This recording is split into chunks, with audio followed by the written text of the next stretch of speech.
Hey there, cats and kitties. I am the Blues Man, Johnny Blues, and this is going to be a brief little review for Sword Art Online, Episode 13.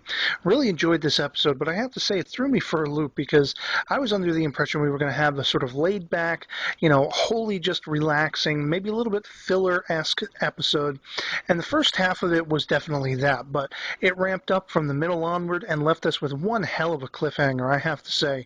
I am chomping at the bit for the next episode. So basically, we start with Kirito fishing on the worst lake possible in all of Sword Art Online. It's the hardest lake possible, and he's introduced to this new character by the name of Nishida. Now, I think it's interesting that this guy mentions how he was working for the security firm that oversaw the game Sword Art Online, and that's very interesting considering the fact that he's stuck in this world too. I mean, there's many ages, many backgrounds, that kind of thing, but somebody actually tied into the game in the offline world. That's pretty interesting, I have to say. Now, basically, they catch a fish, and, the guy wants to be able to have it basked in soy sauce and stuff like that. And it's pretty comical, the faces he makes when Kirito says, you know what, I might be able to help you with that, because, of course, Asuna is just a culinary genius in the game. She makes her own stuff and everything like that. So after they have a nice big meal of it, well, this guy says, you know what, I got a deal for you. There's this humongous fish, this sort of like mythic fish that's in this lake.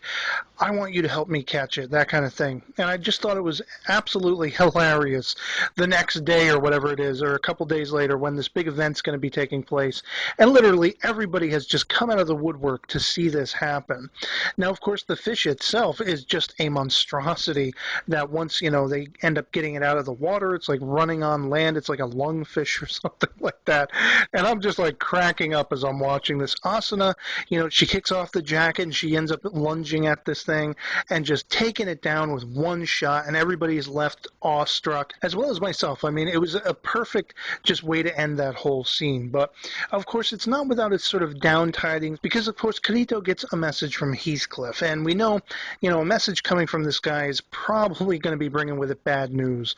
After the message is received, there's a sort of weepy goodbye with Nishida, and Asuna is just pouring out her heart about what sort of gave her hope in the game and the love that bloomed with Kirito and how important he is to her. I mean, they refer back to his, being under that tree in the shade the one day, and Asuna basically took a nap per his suggestion, and she just felt centered for the first time. She felt like she had a renewed sense of purpose, kind of bringing home that feeling of holding on to something for Nishida as well. It was just, I'd be lying if I say I wasn't misty-eyed watching it. It was just a really nice, sentimental mood as they say goodbye to this character.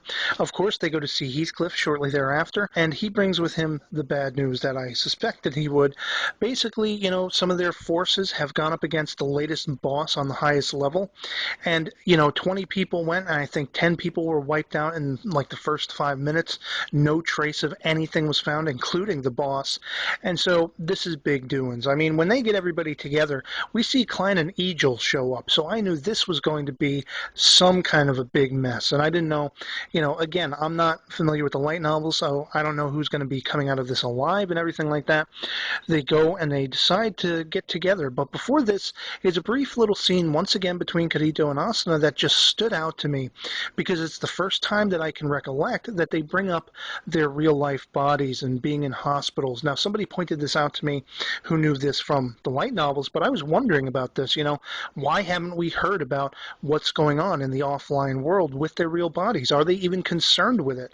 And of course, there was some discussion in this episode where they're saying, we could conceivably just keep living in that log cabin by the lake. We could make this our lives. But I was so glad to hear Asuna sort of dismiss that. It's not that she hasn't considered it, but she knows that the real world bodies that they have, they are on sort of life support, and there is still a ticking clock no matter whether they beat this game or not. So I love her real sort of practical way of dealing with this. She wants to know Kirito in the real world, and I really think that's centered and got to him.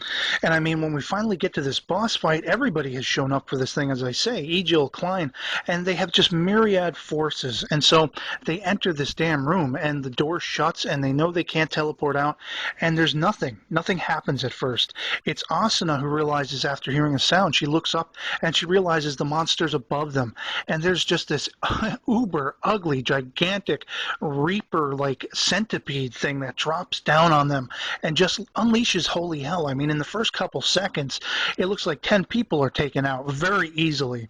And you have Heathcliff, he just runs in and blocks one of this thing's blows and is just holding it back. Kirito and Asuna are operating separately, and they very quickly learn, as long as they're operating separately, they're going to be taken out. They're not going to make any difference with this fight. So they end up, pairing up together, and they use their forces together, and they kind of make that decision. They test it out. They see that it works, and Klein and Egil get their blows in, which was pretty awesome seeing them in action, and just, it was a brilliant, brilliant scene. And of course, it kind of gives us that cliffhanger where Kirito and Asuna are just about to team up for one blow that is probably going to be the kill shot. I don't know, but boom, cliffhanger. So I'm like chomping at the bit. I was just on the edge of my seat watching this. This episode was perfect in that it was almost like a movie. It begins with this foundation, refamiliarizing you with the relationships of the characters and sort of the sense of the world around everybody and how important it is for people to hold on to some kind of joy within the game, but also hold on to that hope that they'll be able to break out of it. And it slowly ramps up after that whole fishing thing with the giant fish creature walking out on the land and everything, which is somewhat comical, but also very much harkens to the, monsters that can be within this game. And that sentimental moment with Asuna where you just know it's so important to them to break free of this game once again. And so it ramps up to that tense moment with this battle, which was just action-packed, and boom, it delivers. Even though it gives you a cliffhanger, it delivered. So I am chomping at the bit for the next episode. I can't wait to see what's coming next. And I know we're getting toward the mid-season where the titles are going to change and everything like that. And I saw somebody mention somewhere that the story might shift slightly as far as what the whole story is going to be about, or maybe take on a new chapter of the story. So I really don't know. I'd love to hear from you guys in the comments below who are more familiar with the light novels and stuff, what exactly that's all about, whether it's going to get back to the game creator, and whether, I guess the next episode's called The End of the World, and to me that could sign, they're pretty much soon to be out of it. I don't know. But nonetheless, very exciting episode. And yeah, so that's going to be pretty much it for me on this one, and I'll catch you later. Peace.